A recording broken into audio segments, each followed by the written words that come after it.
relação a essa questão do sofrimento, como é que é a personalidade? Como é que são os traços da mente de uma pessoa que comete suicídio, que atenta contra a própria vida? Uma coisa relevante para a gente avaliar sofrimento humano é entender que, assim, como tudo que envolve o fenômeno humano é multidimensional, tem muitas causas, mas uma forma didática de entender esse processo é dividir em dois grandes grupos, né? Existem as questões mais inatas de cada indivíduo, e aí a gente está falando de questões genéticas. Tem pessoas que, de fato, apresentam tendências de serem mais ansiosas, de serem mais depressivas, ou de reagirem de forma, talvez, inadequada, desadaptativa, né?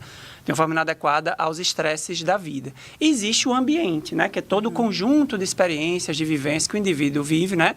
Que a gente poderia popularmente chamar de carga de estresse desse indivíduo, as experiências dele, que vão se somando ao longo da vida e resultam aí num processo de adoecimento. Então, quando a gente está falando de suicídio, eu estou falando necessariamente de adoecimento mental, porque 99% das pessoas que cometem suicídio têm algum sofrimento mental significativo, algum transtorno mental diagnosticado ou não. Ok. E existe alguma doença que seja mais um sinalizador desses traços, como a depressão, a ansiedade?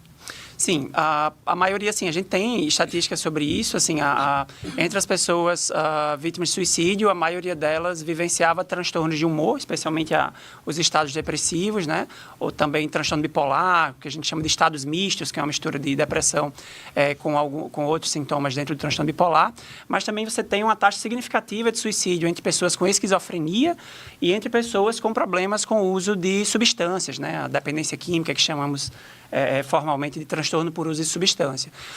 Então, assim, em termos categóricos, né, diagnósticos, é isso. Né? Mas ainda, puxando o gancho da tua pergunta sobre traços, né? Quando a gente fala de traços, a gente está falando de alguma forma de personalidade.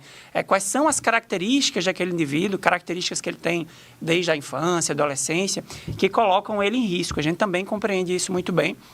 Por exemplo, a impulsividade, o indivíduo que é mais impulsivo, que tende a agir por impulso, tem aquela reatividade, ele tem um risco maior de suicídio, né, uma vez que tem outros determinantes. Ele esteja deprimido, por exemplo, um indivíduo deprimido, com todas as determinantes mentais do suicídio, né, os pensamentos, os sentimentos, ele sendo impulsivo, ele tem um risco maior de uma pessoa que não tem esse traço. Né? Então, existem traços de personalidade que predispõem, aumentam o risco de suicídio também. O sinalizador, muitas vezes, ele está na frente dos familiares e os familiares não estão entendendo os sinais que as pessoas estão sofrendo num nível maior do que o que elas aguentam. Prestar atenção, essa é uma questão fundamental quando a gente fala de suicídio, e essa é a intenção da campanha Setembro Amarelo, de chamar a atenção para os fatores de risco, quais são os sinalizadores, para que a gente consiga se antecipar. Porque, veja, a campanha é de prevenção ao suicídio. Você só pode prevenir algo se você conhece esse algo, né? O que pode aumentar o risco desse algo acontecer.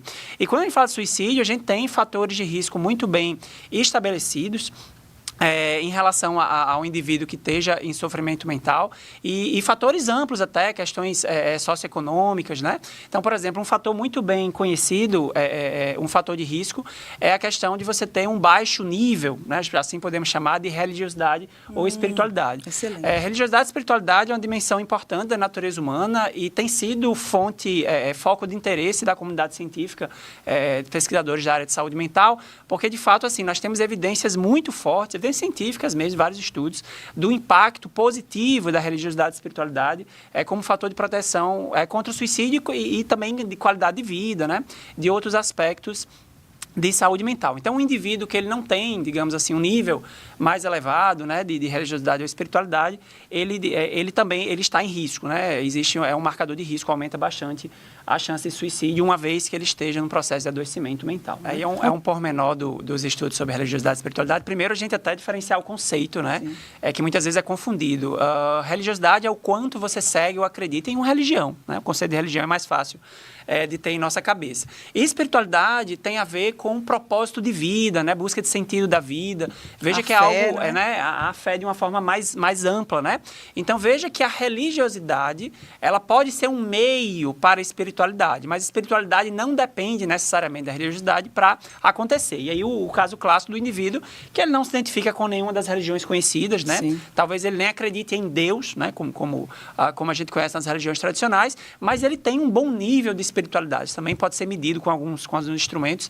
E aí, por que ele tem um bom nível de espiritualidade? Porque ele percebe, ele sabe, ele sente o propósito da vida dele, os propósitos, ele entende o que dá sentido à vida dele, ele tem uma conexão com a vida, com o cosmos, né? O que queira chamar. Então, esse indivíduo, ele tendo um nível maior de espiritualidade, isso é o fator de proteção principal, né? Mas dentro da nossa cultura humana, né, vai além de Brasil, nós somos uma sociedade religiosa. Então, sim, a religiosidade acaba participando desse processo. Mais de 80% da humanidade tem identificação com alguma religião. Isso em pleno ano de 2023, né, que havia uma promessa décadas atrás de que a ciência iria resolver todos os problemas e a religião não seria mais necessária.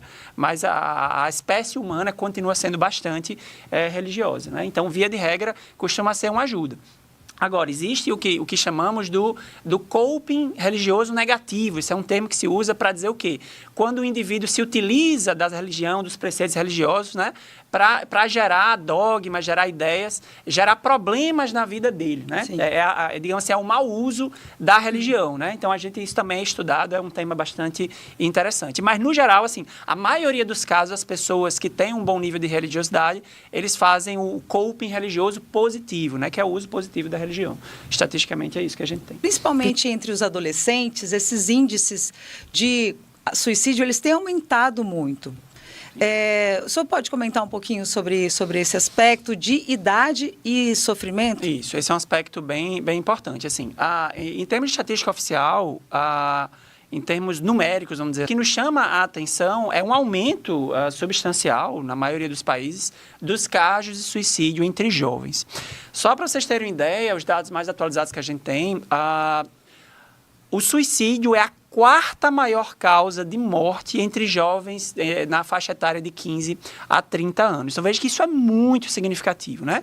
E assim, o suicídio de um jovem, ele tem um contorno de dramaticidade, né? Por todo o potencial de vida perdida, né? Por um impacto absurdamente terrível nas pessoas que ficam no entorno, né? Na família, nas pessoas vinculadas a esse jovem, né? E sempre gera bastante perplexidade, porque até dentro do senso comum a gente fica naquela, tipo assim, nossa, mas pessoa tão jovem, né? Como é que a pessoa tira a sua vida, né? Tão jovem, toda uma vida pela frente, né? Enfim, então é um problema emergente, assim, bem crítico e que a gente precisa entender melhor essa dinâmica, né? E aí tem vários aspectos que podem explicar esse aumento da taxa de suicídio entre jovens. De fato, as condições de saúde mental entre jovens vêm se deteriorando. Exato. Nós temos indicadores e, como eu falei, existe uma vinculação direta. O suicídio é um produto de problemas de saúde mental, né? Um desfecho trágico que a gente quer evitar a todo custo, mas está vinculado a problemas de saúde mental, via de regra. A gente vive uma era muito interessante na história da humanidade, porque, assim, nunca na história nós tivemos um aprofundamento tão grande nos debates sobre saúde mental. Inclusive, esse programa aqui é um exemplo disso, né?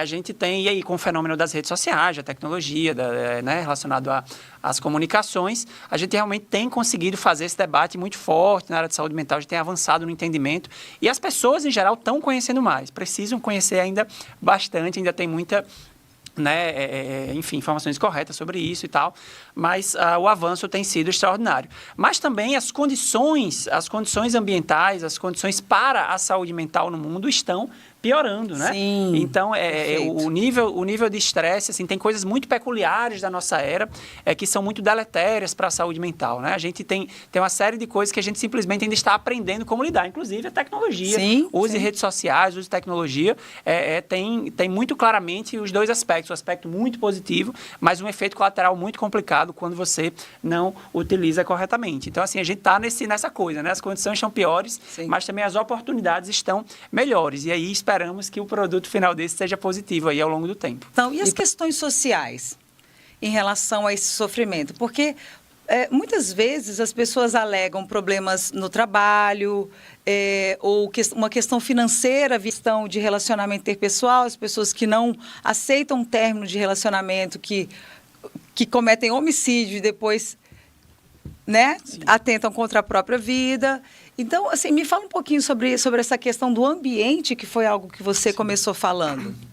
Exatamente, aqui são as questões, né, psicossociais. Essa questão financeira é muito interessante, porque tem muitas anedotas sobre isso, né? O que a gente entende, até em termos de pesquisa científica, é o seguinte: o dinheiro, né, aquela história do dinheiro traz ou não felicidade, né? Essa é uma discussão filosófica profunda, né? O que a gente tem de clareza é que, assim, a falta do dinheiro, né, para cumprir as necessidades básicas traz bastante problema. Essa vai ser a premissa mais forte que a gente tem. E aí já temos a ideia, com isso a gente pode concluir que a parte da população mais vulnerável economicamente está em maior risco para transtornos mentais, a gente sabe, isso é um fator de risco, né? E, por consequência, também para o suicídio, né? Então, assim, né, nas situações de escassez maior e tudo mais, né? Mas os supermilionários também, ele tem as suas dificuldades, né? É um outro debate. Mas o que a gente se preocupa com em termos de fatores de risco é justamente com a falta, né? As situações de vulnerabilidade. E vulnerabilidade socioeconômica envolve uma série de coisas, situações de moradia, violência, né? Sim. Você morar, por exemplo, num lugar violento, presenciar cenas de violência, é um fator de estresse muito grave, um fator de estresse crônico, né? Que leva a adoecimento mental. As questões interpessoais, relacionamentos conturbados, que às vezes já podem ser produtos, assim, consequências de uma personalidade não bem ajustada, né? Uma pessoa que tem dificuldade de regulação emocional, lidar com frustração, uma pessoa mais impulsiva, né? O uso de substâncias químicas, o uso de drogas aumenta bastante o risco. Né? As pessoas que se envolvem com drogas diversas, muitas vezes elas já têm problemas mentais, que foi o que levou elas a se envolverem, e mesmo que elas não tenham problemas mentais anteriores ao uso de drogas, elas podem desenvolver. Sim. E as drogas aumentam a impulsividade, algumas drogas aumentam a impulsividade, enfim, é uma série de riscos aí associados, ligados aos hábitos dos indivíduos. Né? Então, tem uma série de fatores de risco conhecidos em relação a essas questões socioambientais, psicossociais. Esse é um tema complexo, assim, a gente tem um princípio que é bem difundido nas campanhas, né, quando a gente fala de violência contra a mulher, de realmente, assim, essa mulher conseguir fazer a sua denúncia, né, assim, a gente tem evoluído enquanto sociedade, em vários países, da criação, realmente, assim, de uma estrutura de apoio, né, as leis têm evoluído no sentido de fazer a proteção contra a mulher, e aí, realmente, o grande incentivo é que essa mulher consiga denunciar. Mas nós sabemos, na prática, das dificuldades para se fazer isso, inclusive porque os relacionamentos em que costuma acontecer esse tipo de violência, muitas vezes eles estão, dentro desse relacionamento, as duas pessoas que estão envolvidas, né, nesse relacionamento violento, muitas vezes elas são portadoras de transtornos mentais, né? Ou de dificuldades emocionais diversas, né? Essa mulher, muitas vezes, ela tem um processo de dependência emocional, às vezes difícil de ser rompido, né? E este homem, enfim, tem uma série também de outras questões. Então, o que eu vejo até na minha prática, eu já tive, enfim, inúmeras experiências disso, de estar com mulheres que viviam relações gravemente abusivas, mas quando elas conseguem, né, tomar esse primeiro passo, né, até mesmo antes de fazer a denúncia, mas de buscar um tratamento, né, de buscar esse apoio psicológico, elas conseguem entender esse processo da dependência emocional, elas conseguem realmente ter mais segurança, criar mais coragem e romper com essa relação, enfim, fazendo as denúncias necessárias e tudo mais. Então, às vezes até um processo, um produto, assim, uma consequência positiva de um tratamento, de um apoio psicológico que essa mulher busca, ela conseguir romper com esse relacionamento. Quando a mulher não tem esse apoio, seja o apoio profissional de um tratamento, até o apoio familiar, é sempre muito difícil, né? E aí a gente vê desfechos muito trágicos, né, desses homicídios. Enfim, em relação ao trabalho, você pode comentar um pouquinho sobre essa questão? Esse é um tema central também quando a gente está falando de saúde mental, porque, assim, enfim, o trabalho ocupa uma área importante das nossas vidas, né, na média. E, assim, nós vivemos um momento também muito peculiar na história da humanidade em relação ao mundo do trabalho, né? Fazendo, por uma série de fatores, os aspectos, a relação do indivíduo com o trabalho, né, com as profissões, tem mudado radicalmente de forma muito rápida, né? A gente vive a era aí do boom das inteligências artificiais, né? Vamos viver ainda a era do boom das blockchains, assim, uma disrupção absurda de tecnologia, e algumas profissões, elas tendem a ser extintas e outras criadas, né?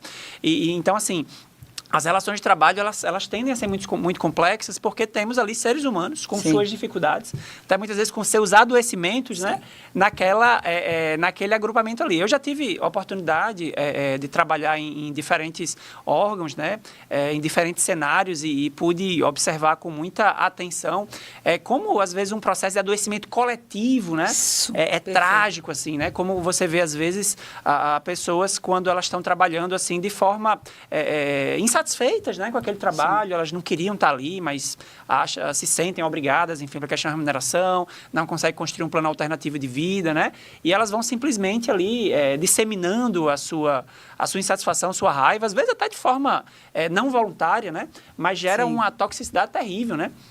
Um grande problema que eu também vejo nas organizações, e especialmente em órgãos públicos que eu já pude trabalhar, é assim, o problema do perfil, né? Tipo assim, você ser chefe de um grupo de pessoas, você coordenar algo, requer algumas habilidades que nem todo mundo tem, né? E isso não faz a pessoa ser melhor ou pior que a outra, mas a gente precisa pensar muito em perfil. Sim. E a gente vê muito pessoas sendo colocadas em postos, determinadas funções, e por não ter o perfil, né? Isso gera um efeito trágico naquela equipe, né? Então, a gente precisa cada vez mais entender essas questões de perfil, tipo assim, quais são esse indivíduo, quais são as potencialidades dele. Exato. E quais são as vulnerabilidades para a gente pensar na melhor forma como ele pode ser absorvido, né? Isso pensando numa estrutura mais fechada. E o indivíduo, né? O indivíduo, assim, de forma individual, ele precisa também estar pensando em quem ele é, né? E isso é um trabalho individual mesmo, assim. É um trabalho pessoal, tipo assim, quem nós somos, tipo assim, quais são as nossas potencialidades, aquilo que a gente gosta,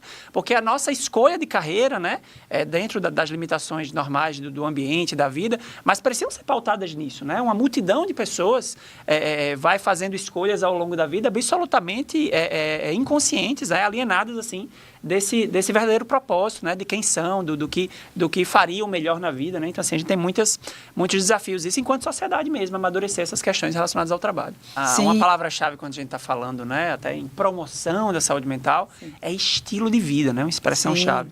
Estilo de vida tem a ver com as escolhas que você faz, a forma como você organiza a sua vida, a sua rotina, a sua gestão de tempo, né? E envolve uma série de coisas, a sua alimentação, a prática de atividade física, né?